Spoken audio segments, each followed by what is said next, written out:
അല്ല ലീഗിൻ്റെ അല്ല UDFൻ്റെ തന്നെ പറയാം. എന്തിനാ രണ്ടാക്കുന്ന നിങ്ങൾ? രണ്ടാക്കേണ്ട ആവശ്യമില്ല. ആ റിപ്പോർട്ട് വെറുതെയാണ്.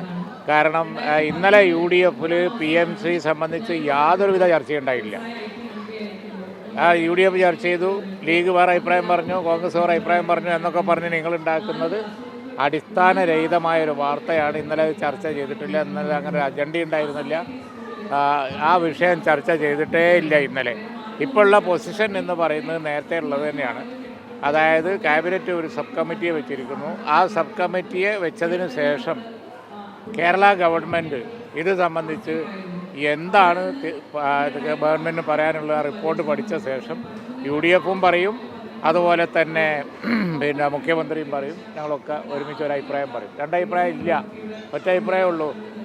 ഇടതുപക്ഷ ഗവൺമെൻറ് നടപ്പിലാക്കിയ ഒരു പദ്ധതി അവർക്കും അറിയാം, ഞങ്ങൾക്കും അറിയാം, നാട്ടുകാർക്കും അറിയാം, നിങ്ങൾക്കും അറിയാം. അതിൻ്റെ പ്രയാസങ്ങളും സാങ്കേതിക പ്രശ്നങ്ങളും അത് വളരെയധികം കോംപ്ലിക്കേറ്റഡ് ആക്കി നിൽക്കുകയാണ് എന്നുള്ളത് നിയമസഭയിൽ തന്നെ അവർ പറഞ്ഞതാണ്.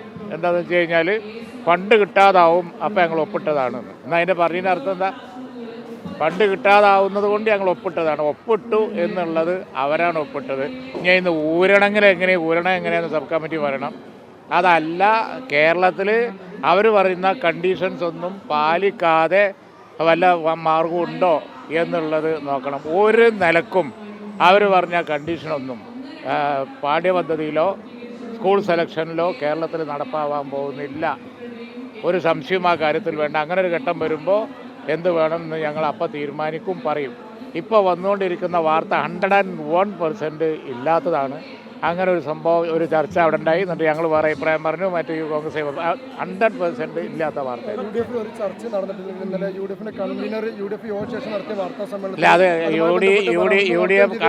UDF കൺവീനർ പറഞ്ഞു എന്നുള്ളത് ശരിയാണ്. അദ്ദേഹത്തിന് UDF യോഗത്തിന് ശേഷം നടത്തുന്ന പത്രപ്രവർത്തകർ ചോദിക്കുന്ന ചോദ്യത്തിന് അദ്ദേഹത്തിൻ്റെതായ ശൈലിയിൽ ഒരു മറുപടി പറയാലോ, അത് നമുക്ക് മനസ്സിലാക്കാം. പക്ഷേ ഇന്നലെ നിങ്ങൾ റിപ്പോർട്ട് ചെയ്തുകൊണ്ടിരിക്കുന്നത് UDF ചർച്ച ചെയ്തു, എന്നിട്ട് ലീഗ് വേറെ അഭിപ്രായം പറഞ്ഞു, കോൺഗ്രസ് വേറെ അഭിപ്രായം പറഞ്ഞു എന്നൊക്കെയാണ്. അത് 100% കളവാണ്.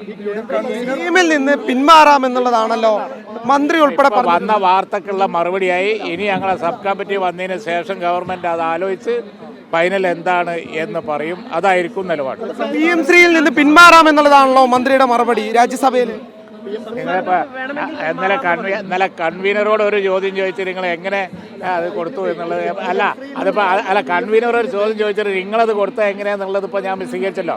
എന്നോടൊരു ചോദ്യം ചോദിച്ചിട്ട് വേറെ കൊടുക്കാനുള്ള പണി. രാജ്യസഭയിൽ ലീഗ് MPയുടെ ചോദ്യത്തിന് ഈ PM3 സ്കീമിൽ നിന്ന് പിന്മാറാമെന്നുള്ളതാണ് കേന്ദ്രമന്ത്രി നൽകിയ മറുപടി. കൂടുതൽ അതിലെന്താണ്?